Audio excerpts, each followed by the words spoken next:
You know when your 5th grade English teacher reads your book about a kid with fart powers out loud to the entire class? Yeah. Welcome back to the finale of Books I Made as a Kid, the series where I embarrassed myself, apparently. Last time, I introduced you to Captain Juicy Farts in his first 2 books, heavily inspired by Captain Underpants, a series I adored growing up. Watch that if you want some context. Or don't, maybe it's more fun that way. But yeah, I made a spin-off called Captain Juicy Farts Detective, a simple story where the captain chases clues to find out who stole the D-Tron 4000, that machine introduced in book 2. I turned it in for a school project and the teacher read it to the entire class. Mind you, she didn't do it with any other student, so it really surprised me. But I'm being a little facetious when I say it was embarrassing because it was creatively validating, you know? There's no better time to embrace that creativity than when you're young, impressionable, discovering yourself. That English teacher had the right idea. Anyways, back to the mainline books. I lied. Captain Juicy Farts and the Attack of the Naughty Nuggets of New York. I have a very vivid memory of writing this at the top of one of those, backyard playsets in the summer of 2012. This isn't anything special though. We get more backstory. Jake was taken from cave people long ago and transported to Mars where he became Captain Juicy Farts. It shows some villains of the week he faced, building out his portfolio. Then he goes and massacres the poor nuggets one at a time, showing off his fart moveset. They try to escape, but he chases them down. They try to shoot him with a ray, but it only makes him more powerful and he defeats them. But the nuggets should have won. Damn, even the narrator was rooting for the villains. I don't blame them. Tacked on is this how to draw section, where I show, poorly, how to draw the main characters. Coming soon, Captain Juicy Farts versus the... On to the next mainline novel, Captain Juicy Farts and the Atomic Ants of Antarctica. Wow, I thought I was so clever. Like all the other books, I started with the cover and saw how long I could go. In this case, about 28 pages, and I left it unfinished, but we'll get there. Let's crack it open. It begins with a George and Harold style introduction, this time with Jake and Carla. It recaps a few things from the previous books. It's a bright summer morning, and Garrett visits, letting Jake know that he made a new coconut, walnut, and mushroom comic. Like book 1, this is a separate in-universe comic that's tacked onto the back of this book, which is definitely not related to the wider story. But Jake doesn't care right now, he's too busy hash browning his pants. Later, they head to the comic shop that he and Garrett built between books. Eugene and Carla fly in. Garrett's comic is shafted again because pouty little Eugene is sad that Sula is being researched in Antarctica. Scientists are confused about life on Neptune, so they're gonna cut him open in a month. I really want to go save him. So Jake has the bright idea to enter a sweepstakes, the grand prize being a trip to Antarctica. Not suspicious at all. Then Jake and his friends have a pleasant pool day. His dad wants him to try lizard. Some Cuban worker recommended it. I'll give you $1 if you take a bite. And that night, the results for the sweepstakes come in. Apparently, it's also the lottery because they announce numbers. Excitement builds as each number is announced, and Jake has a match, until it's a full match and the room explodes with celebration. They visit the sweepstakes building and get their tickets. You will be dropped off at a science camp on the east side of Antarctica. Bill Butt, I know it's a funny name, will be your tour guide. Your plane will be leaving at 12 p.m. tomorrow. The next morning, everyone congregates. Eugene's mom appears, which I guess this confirms Eugene was adopted. Fatty, no parents. Jake and Garrett had to admit she was really fat. Guess I applied the JK Rowling rule, where if a fat person appears on page, you must call them out as fat. Jake packs his 3DS, which I only point out because I really wanted one at the time. This was winter 2012 or thereabout. I still don't have one. The group packs into a car and heads to the airport. Eugene almost blows their cover by talking about being on a spaceship.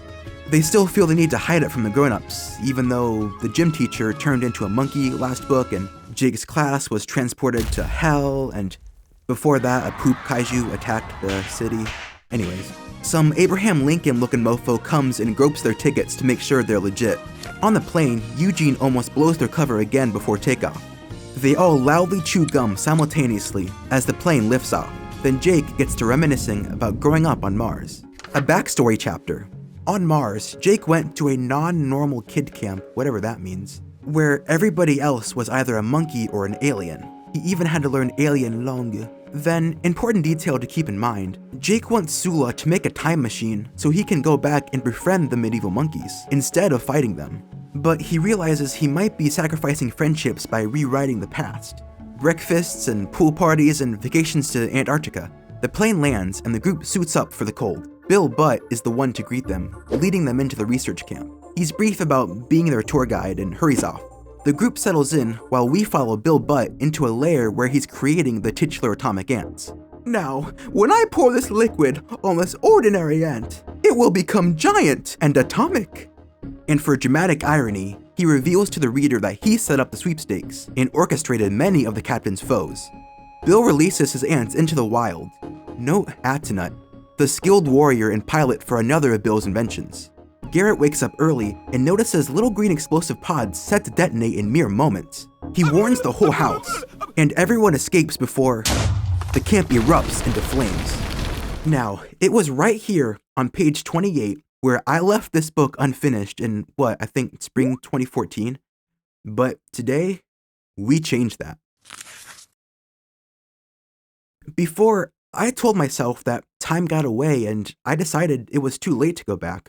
I'm not 11, my tastes and standards have dramatically changed, but I hate leaving things unfinished, so you know what? Let's give it a shot.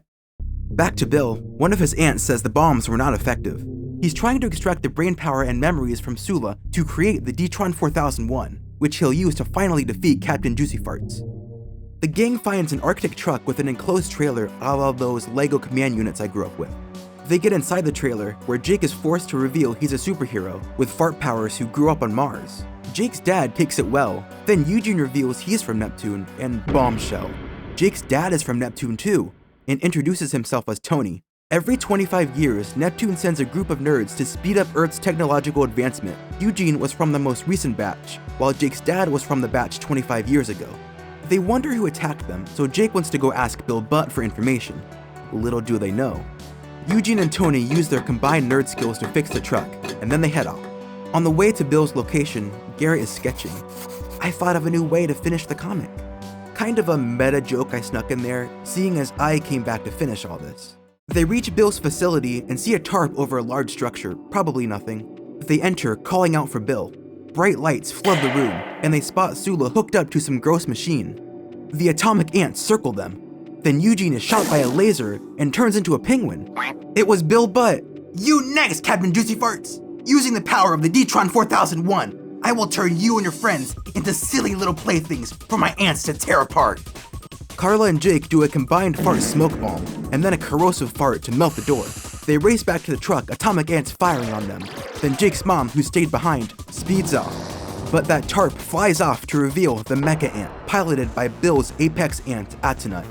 It chases the truck, and then fires a beam of flame, slowly melting the chassis. When swerving isn't enough, Captain and Carla propel from the truck and distract it. But it's a tough foe, burning them both. Noticing the truck heading into a canyon for safety, Carla is smacked by the flame and twirls down. Anger builds up in Captain in response and releases as a sonic fart, and he streaks toward the mecha ant.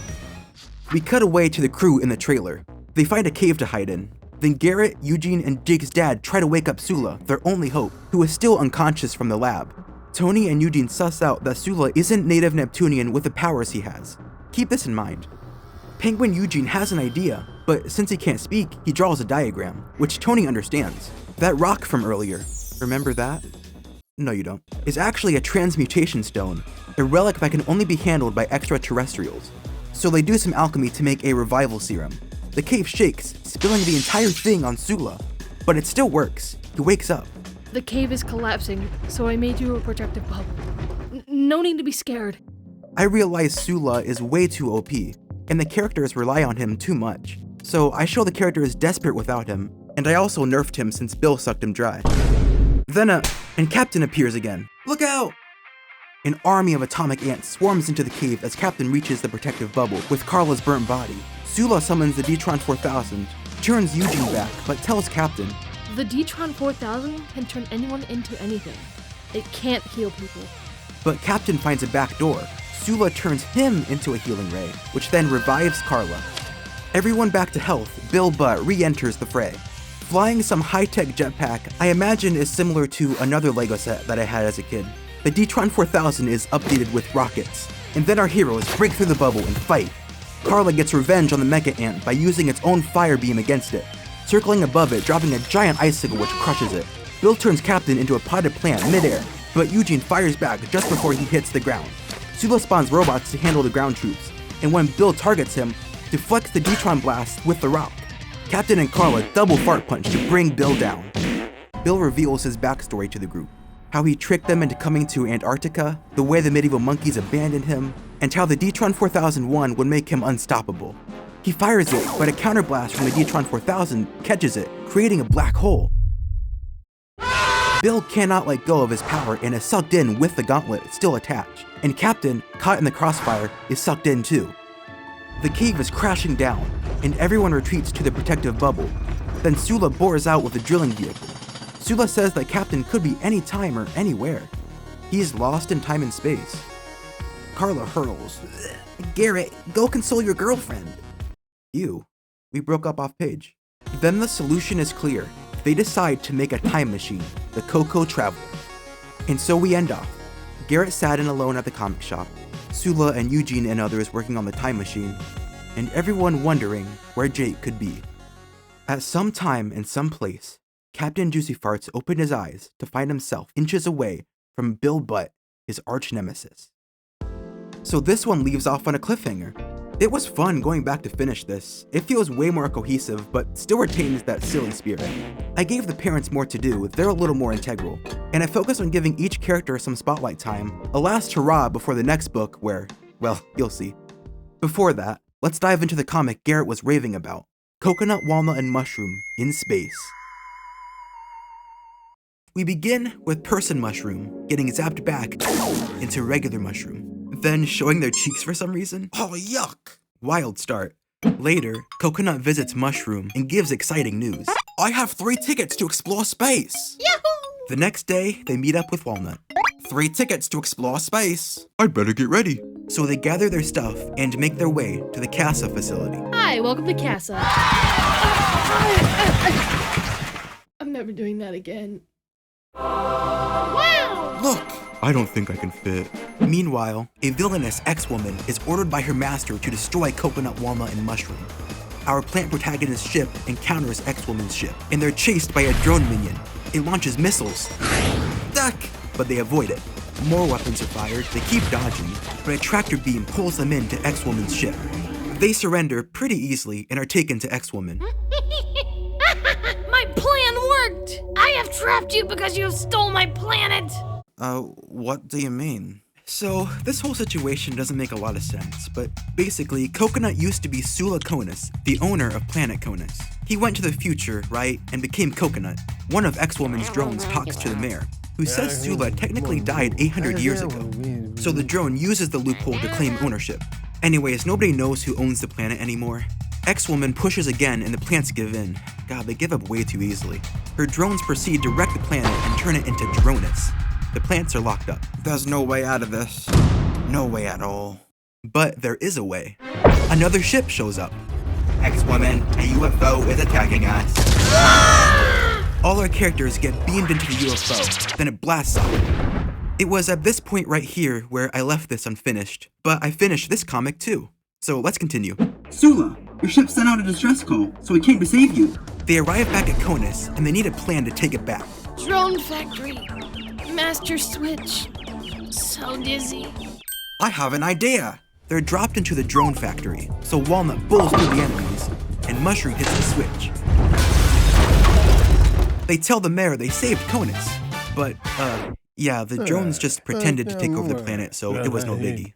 Back with X-Woman, she gets a call, and a scolding from her master, Lord Grilla. You have failed me for the last time, X-Woman. I will send someone else to finish the job. I wonder who that will be, because this comic will directly tie into Captain Juicy Farts and the treacherous trick of the time machine. I never made this, but it was planned, so I'll give you a rundown of how the saga wraps up. There's time travel shenanigans, but to keep it simple, it's 3 discrete points, past, present, and future. We pick up with Jake and Bill, stuck in 10,000 BC on a chain of islands inhabited by cave people. After a scuffle, the two separate. Since Jake is from the past, he is recognized but his parents are nowhere to be found. He rallies cave people against Bill using camaraderie, but unbeknownst to Jake, Bill is rallying an army using force. Back in the present, the Coco Traveler is complete. Our characters fail to find Jake, but after seeing Garrett sketch cave people, they remember the Great Caveman Civil War and travel to that point. Jake and Bill's armies march on each other. The time machine appears right in the midst of battle. Captain gets in alongside the other heroes, but the cave people limbs are preventing them from closing the door. They teleport off, but it goes wrong. Bill tears off the flux capacitor during the journey, sending him, Carla, and Garrett to the future, but Captain and Eugene back to the present. In a future Mars colony inhabited by aliens aligned with Lord Grilla, Carla and Garrett get shoved in jail for being out of timers. Bill escapes justice by convincing them he was disciplining by disassembling their machine.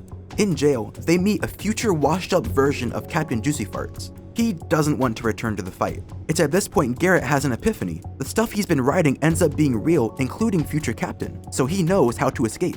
Captain and Eugene make it back to Sula in the lab. They're waiting for a distress call from our future stranded cast. Bill finds Grilla. Grilla wants the flux capacitor to go back to the past and take over Conus for its psychic energy. They both want whatever Sula, native to Conus, is hiding on his planet, and they know Sula himself is the key. Grilla already tried to capture him after all, so they team up. Carla, Garrett, and future Captain escape and infiltrate another base to send a distress call from the impounded machine. They need a better signal, so they put the machine in a stolen rover and have a Mad Max-style chase across the Martian desert. Future Captain lets out a big one to clear a bluff. They send the signal and are rescued by Jake and Sula. But it's too late. Grilla invades Earth with his chimp and Seek drones searching for Sula. Bill tells Grilla to steal Eugene and Jake's parents. They blast off for Conus, knowing Sula will follow. Our main crew calls upon the medieval monkeys in their ship to chase Grilla. Conus is protected by a psychic barrier. Then Grilla sends a message. Sula in exchange for Eugene and Jake's parents. Garrett, his seeing abilities trusted, tells Sula to go, and he does. But Sula turns Jake, Carla, and future Captain into 3 rings, and he smuggles them into the enemy ship. Sula lies and says the key is a Detron blast to the rings, which Bill blasts with a new Detron 4001. Then our heroes appear and take out the goons and steal the Detron. But Grilla grabs Sula and rips him open, only destroying the key. Future Captain transforms Bill and Grilla into marbles and chucks them into the vacuum of space. Our heroes head back to Earth, where they mourn the loss of Sula. Then Jake shakes Future Captain's hand, and Future Captain evaporates.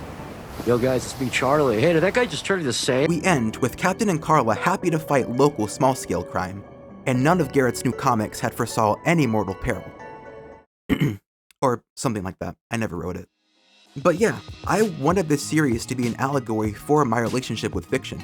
It might involve people and places that don't exist, but it might as well because it feels as fully fledged as anything else in my head. It becomes tangible and it doesn't matter whether it's real or not, so long as it has value.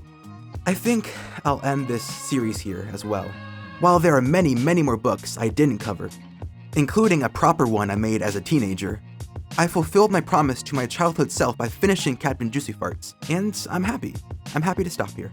While it's fun to look back at my early creative output, it doesn't do well to dwell on the past. There are many more exciting adventures to come, and these ones exist outside of the books I made as a kid. See ya.